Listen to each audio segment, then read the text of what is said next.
Hello friends, இந்த சொர்ணரைஸ் சேனலில் இன்றைக்கி நம்ம பார்க்குறது டிப்ஸ் ஸ்பெஷலுங்க. இது நம்ம அந்த பாத்திரங்கள்லாம் பயன்படுத்தாமல் வச்சுருக்கிற பாத்திரங்கள் எப்போயாவது தான் யூஸ் பண்ணுவோம்.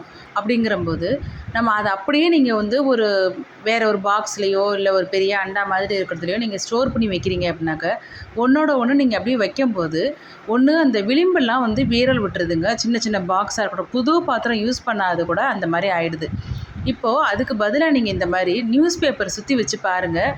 துருவுமே வராது. அட் த சேம் டைம் உங்களுக்கு அந்த ஒன்றோட ஒன்று வராயிறதுனால அந்த ஸ்க்ராச்சஸோ இல்லை சின்ன சின்ன அந்த விளிம்பு ஓரங்கள் இருக்குல்ல, அதிலெல்லாம் வீரல் மாதிரி விட்டு அப்படியே பிளவே ஏற்பட்டுடுது. அந்த மாதிரிலாமும் நிறைய ஏற்பட்டிருக்குதுங்க.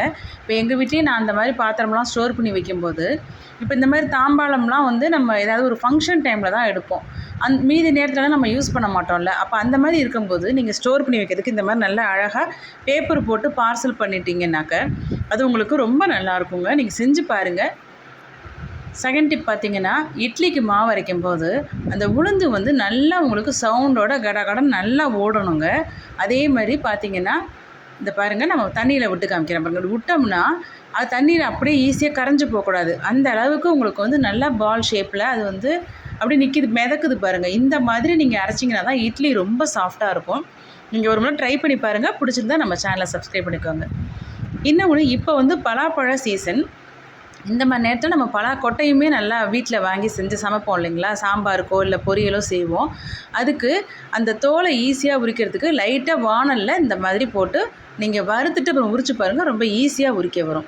இன்னொரு டிப் பார்த்திங்கன்னா, காஃபி டிகாஷன் போட்டு நம்ம காஃபி சாப்பிடும்போது அதில் எப்போவுமே பாலில் நீங்கள் டிகாஷன் போட்டு நீங்கள் கலப்பீங்க அப்படின்னாக்க, ஒரு முறை நீங்கள் இந்த மாதிரி டிகாஷன் ஃபஸ்ட்டு நீங்கள் ஊற்றிட்டு டம்ளரில், அதுக்கப்புறமா பால் அது மேலே போட்டுட்டு சக்கரை போட்டு நீங்கள் சாப்பிட்டு பாருங்கள். ரெண்டுக்கும் உள்ள டிஃப்ரென்ஸை கண்டிப்பாக உங்களுக்கு தெரியும். இது உண்மை அப்படின்னு நீங்கள் பார்த்து தெரிஞ்சதுக்கு அப்புறம் கூட நம்ம சேனலை சப்ஸ்கிரைப் பண்ணிக்கோங்க ஃப்ரெண்ட்ஸ். ஷேர் பண்ணுங்கள், லைக்ஸ் பண்ணுங்கள், அப்புறம் கமெண்ட்ஸ்லேயும் சொல்லுங்கள் கண்டிப்பாக எப்படி வந்ததுங்கிறத. ரெண்டுக்கும் நல்லாவே டிஃப்ரென்ஸ் தெரியும் ஃப்ரெண்ட்ஸ். ட்ரை பண்ணுங்கள்.